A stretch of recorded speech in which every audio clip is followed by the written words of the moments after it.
தேவன் விரும்பும் சபை பாகம் 42. இயேசுவின் உபதேசம் 11. மத்தேயு எழுதின சுவிசேஷ புத்தகம் 5வது அதிகாரம் 19வது வசனம். ஆகையால் இந்த கற்பனைகள் எல்லாவற்றிலும் சிறிதானதொன்றை ஆகிலும் மீறி அவ்விதமாய் மனுஷருக்கு போதிக்கிறவன் பரலோக ராஜ்யத்தில் எல்லோரிலும் சிறியவன் எனப்படுவான்.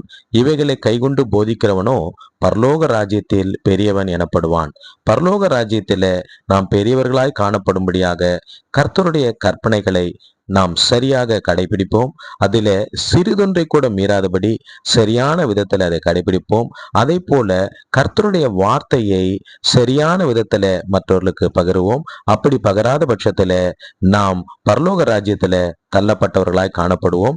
இந்த உபதேசத்திற்கு கீழ்ப்பிடைந்து அறிக்கை செய்வோம். தகப்பனே, உம்முடைய நாமம் மகிமையடையட்டும். ஆண்டவரே, உம்முடைய எல்லா கற்பனைகளையும் சிறிதான கற்பனை முதற்கொண்டு எல்லாவற்றையும் நாங்கள் சரியாக கடைபிடிக்க, அதை மற்றவர்களுக்கு சரியாக போதிக்க, பரலோக ராஜ்யத்தில பெரியவர்களாய் காணப்பட எங்களை ஒப்பு கொடுக்கிறோம். அப்பா, கர்த்தர் எங்களை பரலோக ராஜ்யத்தில பெரியவனாக்கும்படியாக, தேவனுக்கு பிரியமான சபையாய் இந்த பூமியில நாங்கள் ஜீவிக்கும்படியாக, உம்முடைய கற்பனைகளை சரியாக கடைபிடிக்கிறவர்களாக, அதை மற்றவர்களுக்கு சரியாக போதிக்கிறவர்களாக எங்களை நடத்துவீராக.